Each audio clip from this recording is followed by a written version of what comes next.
आप सभी को मेरी वॉइस आ रही है? Good morning ma'am. Ma'am good morning. Good good morning.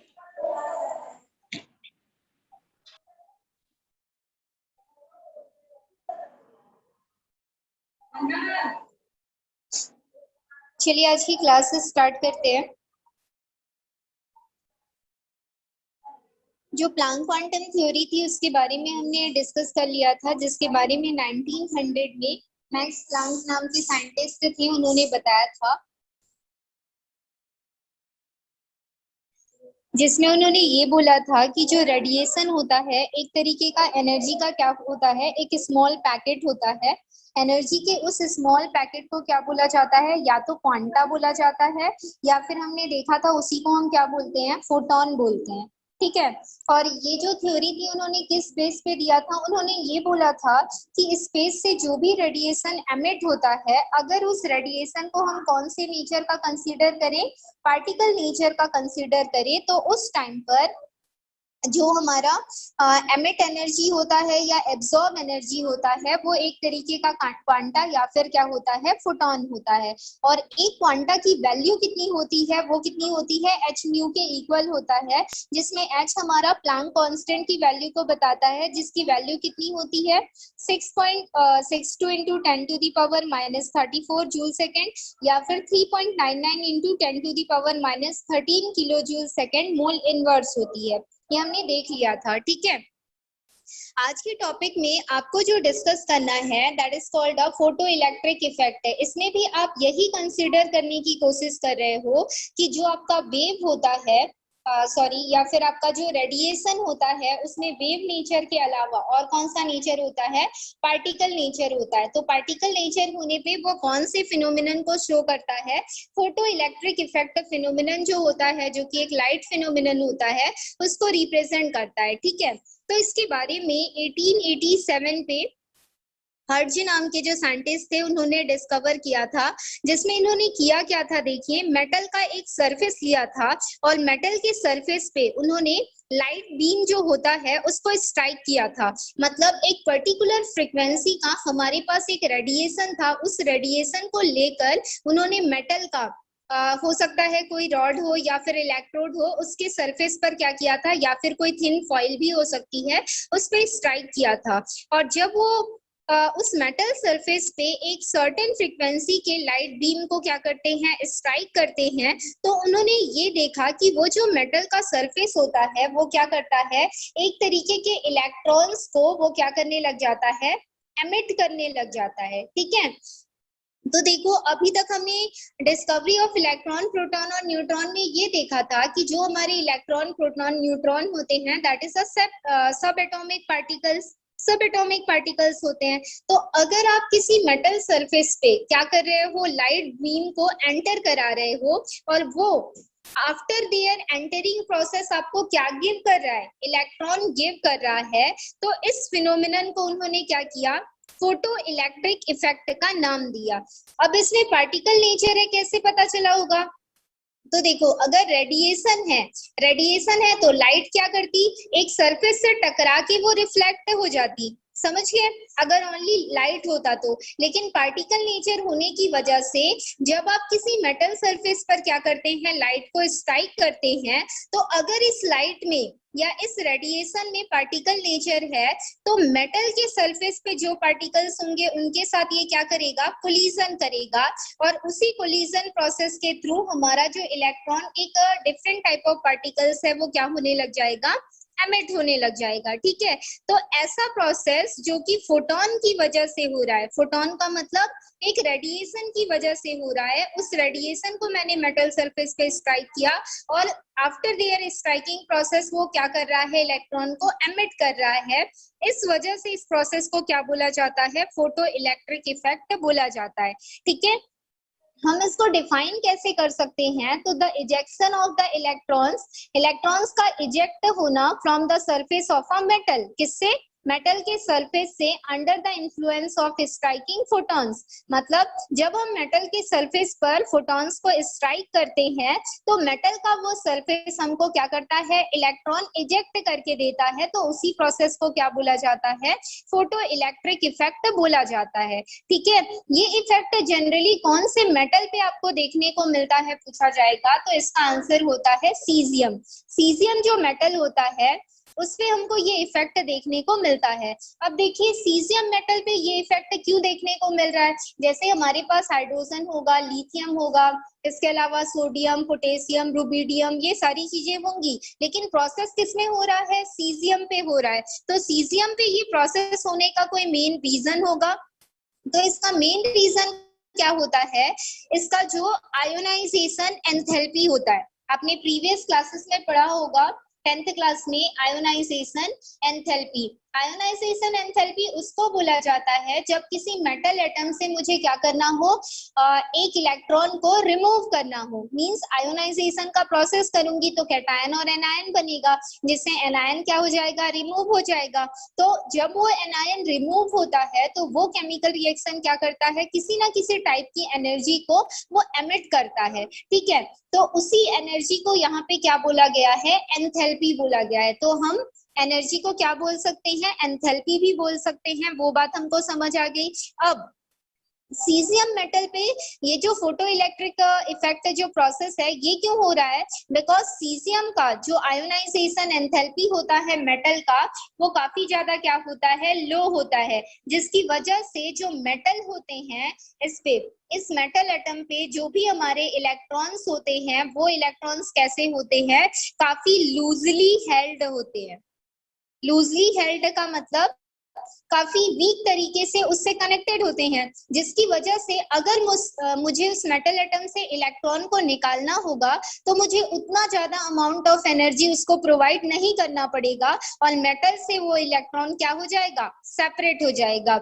इस वजह से यहाँ पे जो अल्कलाइन मेटल लिया गया है उसमें कौन से मेटल का यूज किया गया है, सीजियम मेटल का यूज किया गया है, क्योंकि ये न्यूक्लियस से जब हम इसका एटॉमिक स्ट्रक्चर बनाएंगे तो न्यूक्लियस से इसका डिस्टेंस क्या होगा, काफी ज्यादा होगा। अगर न्यूक्लियस से इसका डिस्टेंस काफी ज्यादा है दैट मींस यहाँ पर जो भी इलेक्ट्रॉन प्रेजेंट है वो कैसा होगा, काफी लूजली बाउंडेड होगा। देखिए जैसे सपोज ये मेरे पास न्यूक्लियस है, ठीक है, ये मेरा फर्स्ट सेल हो गया, ये सेकंड सेल हो गया, ये थर्ड सेल हो गया, ये फोर्थ सेल हो गया, ठीक।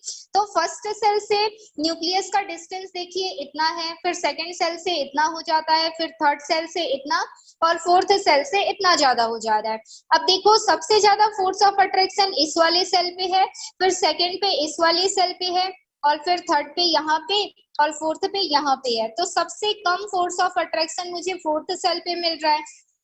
तो इतने नंबर ऑफ सेल्स जिस भी मेटल एटम के पास प्रेजेंट होगा, इस सेल में प्रेजेंट जो इलेक्ट्रॉन होगा वो इस न्यूक्लियस से कैसा होगा, काफी लूजली बाउंडेड होगा, ठीक है। तो इस इलेक्ट्रॉन को इस एटॉमिक स्ट्रक्चर से रिमूव करना क्या हो जाएगा, काफी ज्यादा आसान हो जाता है। इस वजह से सीजियम मेटल को लेके उसमें हम फोटोन को क्या करते हैं, स्ट्राइक करते जाते हैं, और जैसे ही हम फोटोन को स्ट्राइक करते हैं उतने अमाउंट ऑफ एनर्जी से वो क्या कर देता है, फोटो इलेक्ट्रिक इफेक्ट को शो कर देता है, मतलब अपने मेटल सरफेस से इलेक्ट्रॉन को क्या कर देता है, एमिट कर देता है। तो इसी प्रोसेस को हम क्या बोलते हैं, फोटो इलेक्ट्रिक इफेक्ट का प्रोसेस बोलते हैं। इसको बताने के लिए आप देखेंगे कि आपके बुक पे एक एक्सपेरिमेंट दिया गया है, इसमें आपने क्या किया है, 2 इलेक्ट्रोड आपको लेना है, ठीक है। इन 2 इलेक्ट्रोड में से एक इलेक्ट्रोड आपका किसका वर्क करेगा, कैथोड का वर्क करेगा, और एक इलेक्ट्रोड आपका किसका वर्क करेगा, एनोड का वर्क करेगा। जो इलेक्ट्रोड आपको आपका कैथोड का वर्क करेगा उसमें आपको क्या करना है, जो भी फोटोन ऑफ लाइट है उसको स्ट्राइक करना होगा। देखिए कैसे,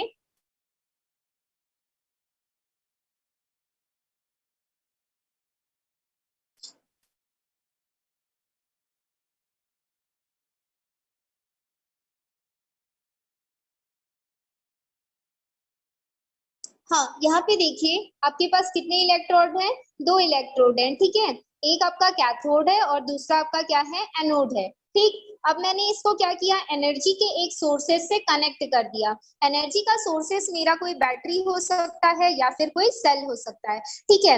अब हम क्या करते हैं, जो हमारा कैथोड इलेक्ट्रोड है, दैट मीन्स ये वाला जो इलेक्ट्रोड है, इस इलेक्ट्रोड में मैं क्या करते जा रही हूँ? लाइट या वेव को क्या करती जा रही हूँ? स्ट्राइक करते जा रही हूँ। तो जैसे जैसे मैं कैथोड पे स्ट्राइक करते जाती हूँ, तो इस कवरेज एरिया के अंदर क्या जनरेट हो जाता है? इलेक्ट्रॉन जनरेट हो जाता है। मतलब ये जो इलेक्ट्रोड है, जिस भी मेटल का बना हुआ है, उस मेटल के इलेक्ट्रॉन्स क्या करते हैं?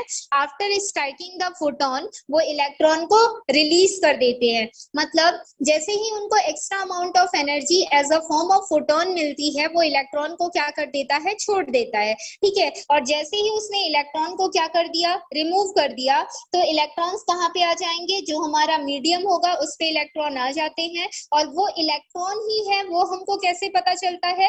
बिकॉज वो जो पार्टिकल्स हैं वो कैथोड से किसके साइड पे एमिट होने लगते हैं? एनोड के साइड पे जाने लगते हैं। और एनोड हमारा किसका वर्क कर रहा है? यहाँ पर पॉजिटिव चार्जेज इलेक्ट्रोड का क्या कर रहा है?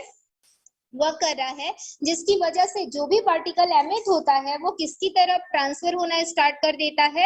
एनोड की तरफ ट्रांसफर होना स्टार्ट कर देता है, जिससे ये कंफर्म हो जाता है कि कैथोड से जो भी पार्टिकल एमिट हो रहा है वो क्या है? एक तरीके का इलेक्ट्रॉन है। इस वजह से ऐसा बोला जाता है कि किसी मेटल के सरफेस पर जब हम फोटोन का लाइट क्या करते हैं? स्ट्राइक करते हैं, तो उस टाइम पर वो इलेक्ट्रॉन एमिट करता है। और ये कैसे पता चलता है? With the help of anode electrode हमको पता चलता है, क्योंकि पार्टिकल्स एनोड की तरफ पे क्या करने लगते हैं? ट्रैवल करने लगते हैं, ठीक है। तो ये होता है हमारा क्या? Photo electric effect. और ये फोटो इलेक्ट्रिक इफेक्ट हमको ये बताता है कि जो हमारा रेडिएशन या वेव होता है उसमें कौन सा नेचर होता है? पार्टिकल नेचर होता है, उसके बारे में वो यहाँ पे बता रहा है, ठीक है। नेक्स्ट यहाँ पे टॉपिक आपको बताया गया है observation of photo electric effect. जो फोटो इलेक्ट्रिक इफेक्ट हो रहा है उसमें हमको क्या क्या ऑब्जर्वेशन देखने को मिले? तो देखिए, जो आपका मेटल एटम है, मेटल एटम का जो सरफेस है, इस सरफेस पे आपने क्या किया है? लाइट का फोटोन स्ट्राइक किया है। लेकिन जो आप लाइट का फोटोन लोगे वो एक मिनिमम फ्रीक्वेंसी का होना चाहिए। किसका होना चाहिए?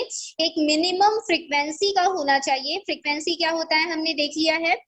उस मिनिमम फ्रीक्वेंसी के फोटोन को उस पे जो एनर्जी प्रेजेंट होगा, उस एनर्जी को क्या बोला जाता है, या उस फ्रीक्वेंसी को क्या बोला जाता है पूछा जाए, तो उस फ्रीक्वेंसी को बोला जाता है थ्रेशोल्ड फ्रीक्वेंसी।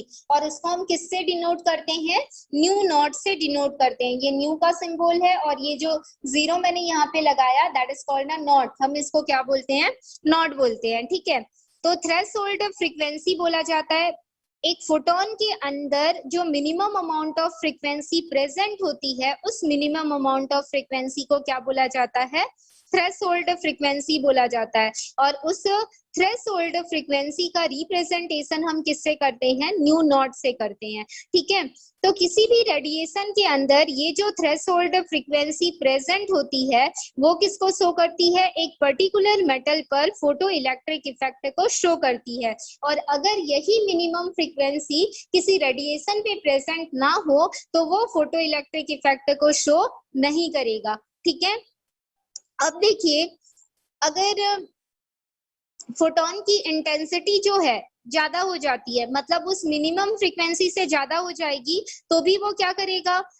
जो आपका फोटो इलेक्ट्रिक इफेक्ट है उसको शो करेगा। लेकिन अगर उसका इंटेंसिटी क्या हो जाता है? उस थ्रेशोल्ड फ्रीक्वेंसी से कम हो जाता है, तो उस टाइम पर कोई भी रेडिएशन फोटो इलेक्ट्रिक इफेक्ट को शो नहीं करेगा, ठीक है। अब देखिए, जो भी इलेक्ट्रॉन एमिट होता है उस इलेक्ट्रॉन में क्या प्रेजेंट होता है? काइनेटिक एनर्जी प्रेजेंट होती है। ये काइनेटिक एनर्जी इलेक्ट्रॉन में प्रेजेंट है, लेकिन ये कितने अमाउंट में होती है पूछा जाएगा, तो जितने अमाउंट हमारा फ्रीक्वेंसी होता है। किसका फ्रीक्वेंसी? जो फोटॉन्स आप क्या कर रहे हैं? सरफेस पे एमिट करते जा रहे हैं, उस सरफेस के फ्रीक्वेंसी पे जितना अमाउंट आपका प्रेजेंट होता है उसको हम क्या बोलते हैं? 2 मिनट रुकिए।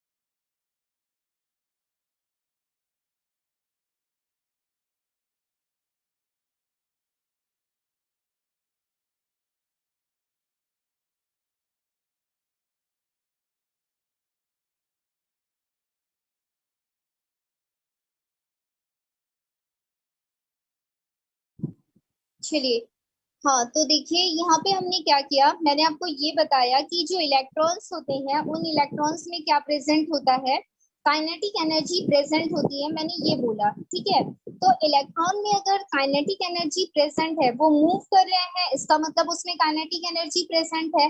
तो इस इलेक्ट्रॉन में जो काइनेटिक एनर्जी प्रेजेंट है उसका अमाउंट कितना है आपसे पूछा जाएगा। तो जितना अमाउंट का मैंने जितने फ्रीक्वेंसी का क्या लिया है, फोटोन लिया है, मतलब जो आपका फोटोन का फ्रीक्वेंसी होता है उसके डायरेक्टली प्रोपोर्शनल होता है ये जो काइनेटिक एनर्जी है जो कि इलेक्ट्रॉन में प्रेजेंट होती है उसके। समझ रहे हो, मतलब इलेक्ट्रॉन में जो काइनेटिक एनर्जी प्रेजेंट होती है वो फोटोन में प्रेजेंट फ्रीक्वेंसी के क्या होती है, डायरेक्टली प्रोपोर्शनल होती है।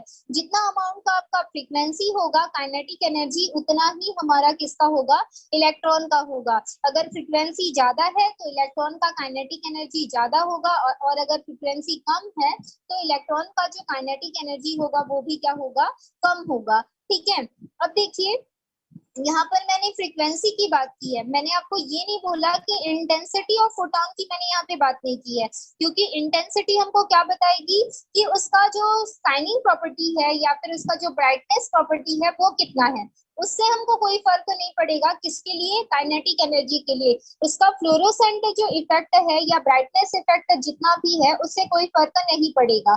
ठीक है, लेकिन फर्क किसका पड़ेगा कि उसकी फ्रीक्वेंसी कितनी है, इसका फर्क पड़ता है। तो kinetic energy of electron in a photo electric effect depend किस पे करता है, फ्रीक्वेंसी ऑफ फोटोन पे डिपेंड करता है। ठीक है, अब कितने नंबर ऑफ इलेक्ट्रॉन्स मेटल के सरफेस से एमिट करते हैं, इतना तो पता चल गया कि जब मैं फोटोन को स्ट्राइक करती हूँ मेटल सरफेस पे तो इलेक्ट्रॉन एमिट करता है, जो कि रेडिएशन के पार्टिकल नेचर के बारे में बताता है। और इलेक्ट्रॉन में प्रेजेंट जो काइनेटिक एनर्जी होती है उसके फोटोन के फ्रीक्वेंसी के क्या होती है, डायरेक्टली प्रोपोर्शनल होती है। लेकिन how many amount of electrons are emit in a metal surface हमसे पूछा जाएगा, तो मेटल सरफेस पे एक पर सेकंड पे कितने अमाउंट ऑफ इलेक्ट्रॉन एमिट होती है, उसके बेस पर हम इलेक्ट्रॉन का क्वांटिटी भी क्या कर सकते हैं, मेजर कर सकते हैं।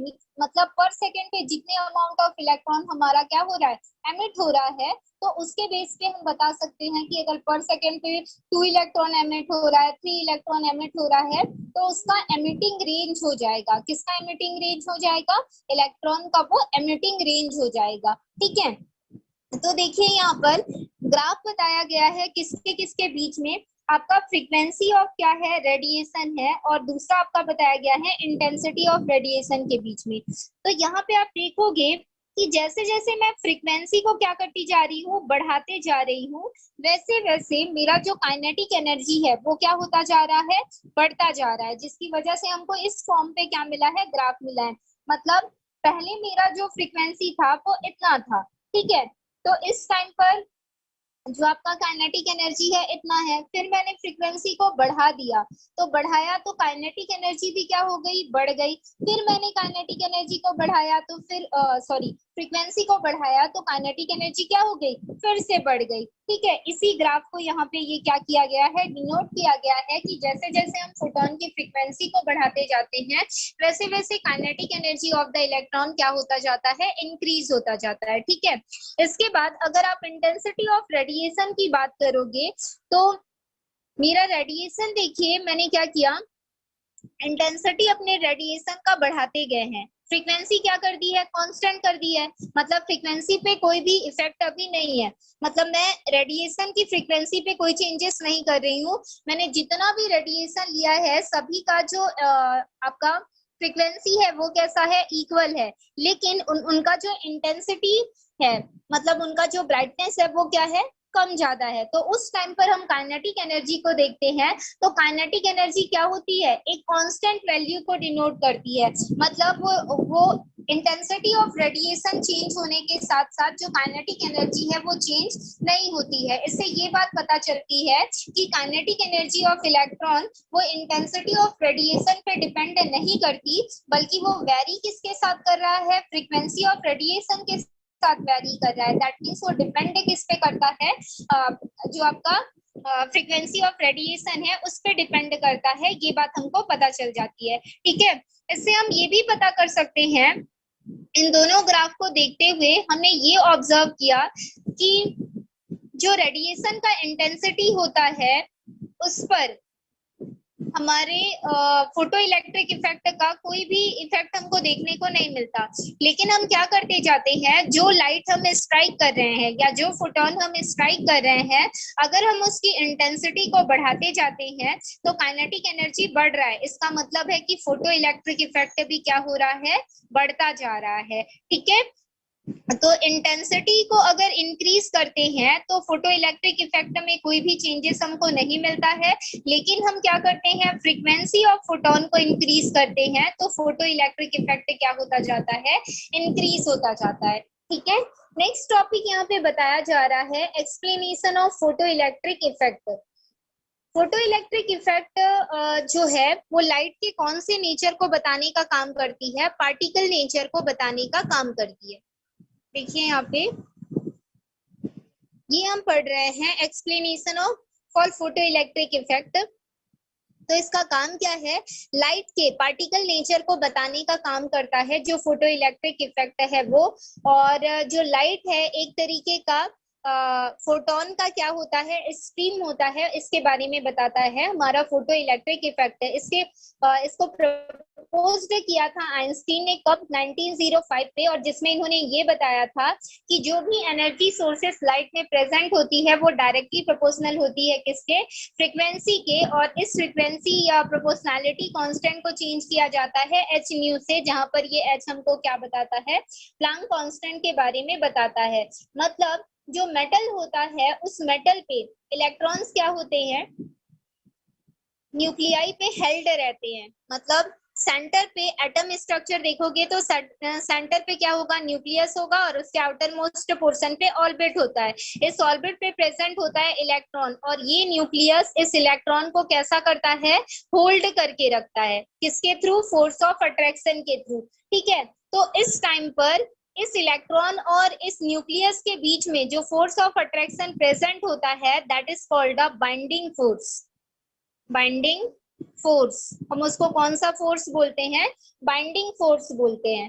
ठीक है, अब जब हम क्या करते हैं, मेटल के सरफेस पर जब आप फोटोन को क्या करते जाते हो, रिलीज करते जाते हो, तो फोटोन पे क्या होता है, एक मिनिमम अमाउंट ऑफ एनर्जी क्या होती है, स्टोर होती है, जिसको हम क्या बोलते हैं, थ्रेशोल्ड एनर्जी बोलते हैं।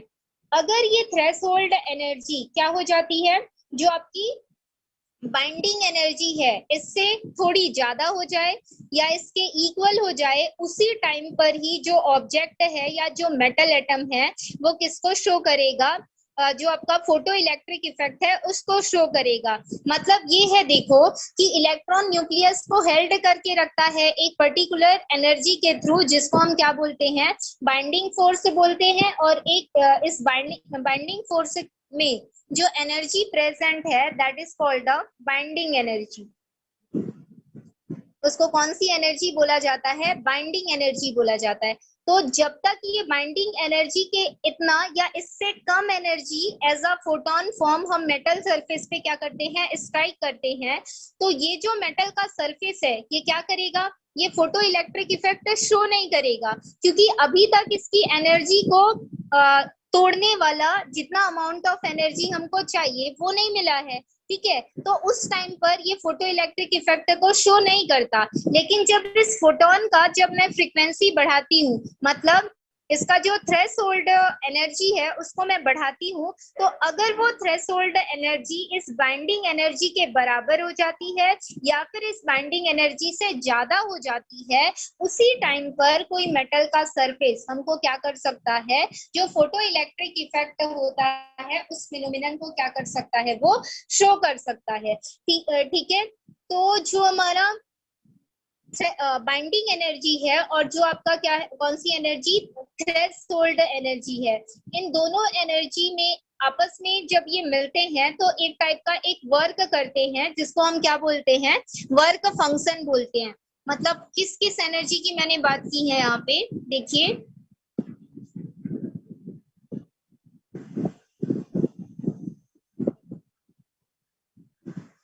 देखिए मैंने दो टाइप का आपको एनर्जी बताया। बाइंडिंग एनर्जी कहाँ पे प्रेजेंट है? न्यूक्लियस और इलेक्ट्रॉन के बीच में प्रेजेंट है।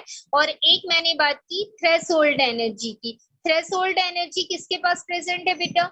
ये जो थ्रेशोल्ड एनर्जी है ये प्रेजेंट है हमारे किसके पास? जो फोटोन हम क्या कर रहे हैं, स्ट्राइक कर रहे हैं, उसके पास। ठीक है, जब ये दोनों एनर्जीज इक्वल हो जाती हैं या फिर जो हमारा थ्रेशोल्ड एनर्जी है वो बाइंडिंग एनर्जी से क्या हो जाता है, मोर देन हो जाता है, तो उस टाइम पर क्या हो जाएगा, ये दोनों आपस में मिलके एक वर्क करने लगते हैं। क्या वर्क करेंगे?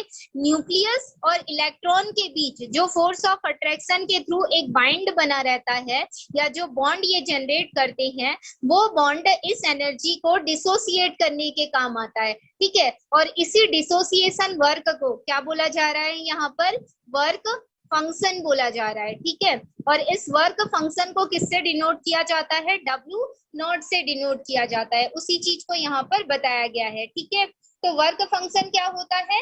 जब हमारे थ्रेशोल्ड एनर्जी का अमाउंट बाइंडिंग एनर्जी से ज्यादा हो जाता है या फिर उसके इक्वल हो जाता है, तो न्यूक्लियस और जो हमारा इलेक्ट्रॉन होता है, दोनों के बीच में जो बॉन्ड प्रेजेंट होता है, उस बॉन्ड को डिसोसिएट करने का काम कौन करता है? उस बॉन्ड को डिसोसिएट करने का काम हमारा थ्रेशोल्ड एनर्जी करता है। तो उस टाइम पर सिस्टम में जो वर्क होता है, उस वर्क को क्या बोला जाएगा? वर्क फंक्शन बोला जाएगा। और उस वर्क फंक्शन को डिनोट किया जाता है किससे?